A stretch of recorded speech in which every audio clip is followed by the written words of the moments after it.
Assalamualaikum warahmatullahi wabarakatuh.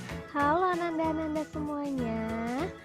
Kita berjumpa lagi dengan Ustazah Mila di pelajaran tematik tema 2 subtema 1 pembelajaran kelima.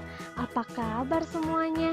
Semoga tetap sehat dan selalu diberikan rahmat oleh Allah Subhanahu wa taala. Amin. Kita harus tetap semangat dalam belajar. Nah, kali ini kita akan belajar tematik tentang peraturan di rumah. Agar penghuni merasa nyaman, semua anggota keluarga wajib menjaga kebersihan rumah. Selain itu, perlu diterapkan aturan-aturan untuk anggota keluarga agar tiap-tiap anggota keluarga disiplin dan teratur dalam melakukan berbagai kegiatan di rumah. Di setiap rumah mempunyai tata tertib atau aturan yang berbeda-beda. Semua itu disesuaikan dengan kebutuhan dan kesepakatan anggota keluarga, terutama orang tua. Kegiatan apa saja yang diperlukan diatur di dalam rumah? Berikut adalah contoh aturan yang biasa diterapkan di dalam sebuah rumah. 1. Mengucapkan salam setiap akan pergi keluar rumah.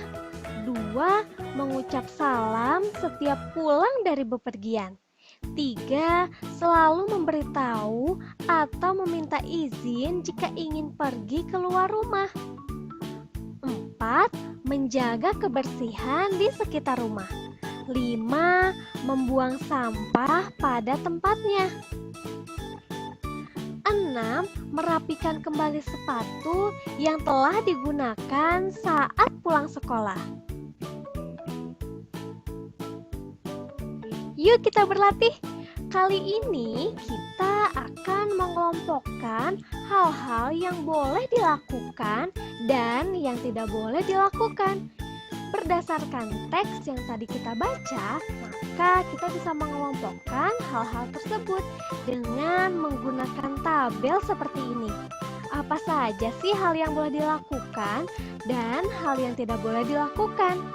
Yang pertama, hal yang boleh dilakukan.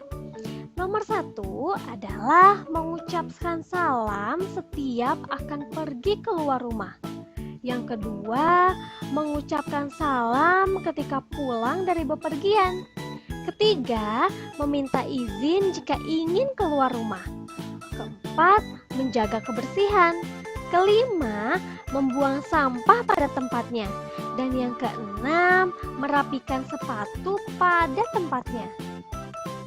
Adapun hal-hal yang tidak boleh dilakukan, yaitu tidak mengucap salam setiap akan pergi keluar rumah, tidak mengucap salam ketika pulang dari bepergian, pergi keluar rumah tanpa meminta izin, hidup kotor, membuang sampah sembarangan, dan menyimpan sepatu sembarangan.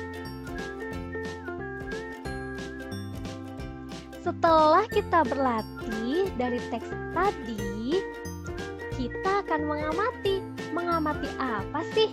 Kita akan mengamati hal-hal yang boleh dilakukan dan yang tidak boleh dilakukan di rumah Ananda semua dengan menggunakan tabel yang sama seperti tadi.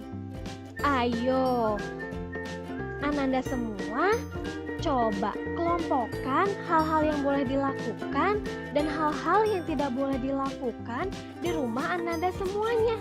Nanti hasilnya silakan Ananda beritahu Ustazah ya.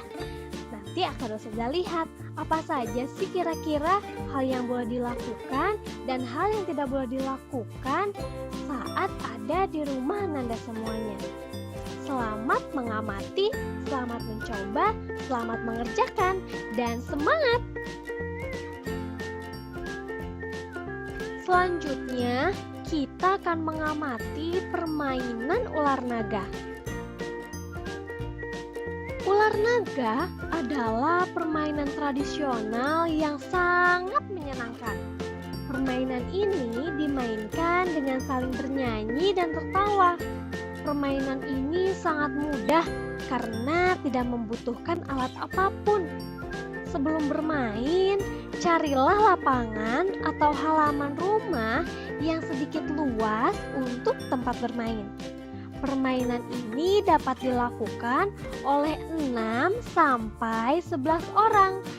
Anak-anak akan berbaris sambil berpegangan baju bagian belakang milik teman yang di depannya. Dalam permainan ini, seorang anak menjadi induk naga. Dua anak yang paling tinggi berdiri saling berhadapan sambil menyatukan kedua tangan setinggi mungkin. Mereka sebagai pintu masuknya naga yang diperankan oleh induk naga beserta anggotanya. Permainan ini mempunyai sebuah lagu. Jadi sebelum memasuki arena tuan rumah, naga harus bernyanyi dahulu secara serentak. Adapun bunyi lagunya seperti ini.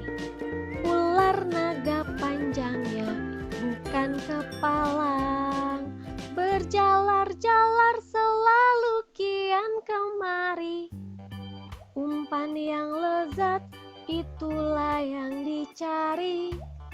Ini dianya yang terbelakang.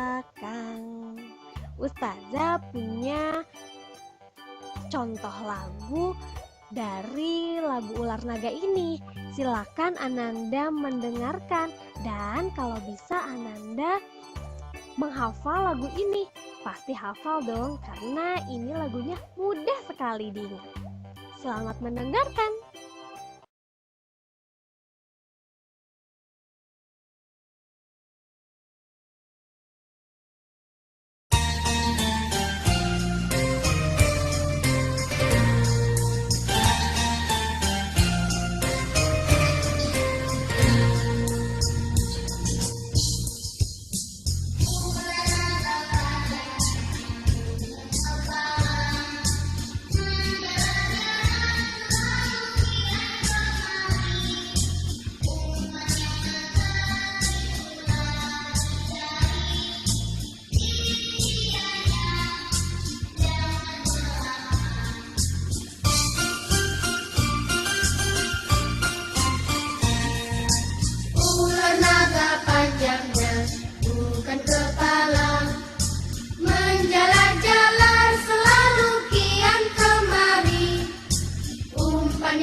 Itulah contoh atau bunyi dari lagu ular naga. Selanjutnya ada cara bermain ular naga. Anak-anak yang berperan sebagai ular naga berbaris dengan rapi sambil ke belakang. Anak yang tangkas dalam berbicara berada paling depan. Dia nantinya yang akan menuntun permainan atau sebagai juru bicaranya. Kemudian, naga mengitari gerbang masuk sambil menyanyikan lagu ular naga. Pada saat lagu selesai dinyanyikan, masuklah naga ke dalam gerbang. Anak yang paling belakang akan ditangkap oleh gerbang. Setelah itu, barulah induk angkat bicara. Mulailah si induk bernegosiasi dengan gerbang, saling bantah-membantah perihal anaknya yang telah tertangkap. Dan pada akhirnya, sang anak atau barisan paling belakang memang harus ditangkap. Begitu seterusnya. Lalu anak yang telah disandra disuruh memilih, ditempatkan di belakang salah satu orang yang menjadi gerbang. Penyanderaan anggota akan terus terjadi sampai sang induk kehabisan anggotanya. Dan kemudian permainan akan diulang membentuk ular naga baru. Itulah cara bermain ular naga.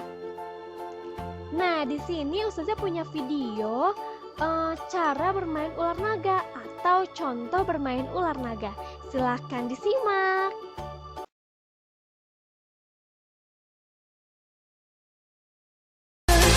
Ular naga panjangnya bukan kepala, berjalan-jalan selalu riang gembira.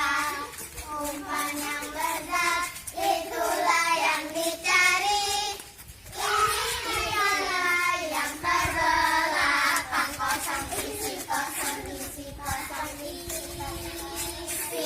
Awas, aduh, Ryan siapa? Apa raspberry? Raspberry. Oke, ke aku. Itulah contoh cara bermain ular naga. Di sini Ananda semuanya siapa yang pernah bermain ular naga? Kalau Ustazah dulu sering sekali bermain ular naga bersama teman-teman dan juga adik-adik Ustazah. Nah, kalian juga silakan mencoba bermain ular naga ini bersama teman-teman atau bersama kakak dan adik kalian. Pasti seru. Hanya segitu ya yang bisa Ustazah sampaikan. Semoga Ananda semua senantiasa diberikan kemudahan dalam belajar. Jika ada yang ingin ditanyakan, silakan tanyakan kepada Ustazah ya. Terima kasih, tetap semangat dan jaga kesehatan. Wassalamualaikum warahmatullahi wabarakatuh. Dadah.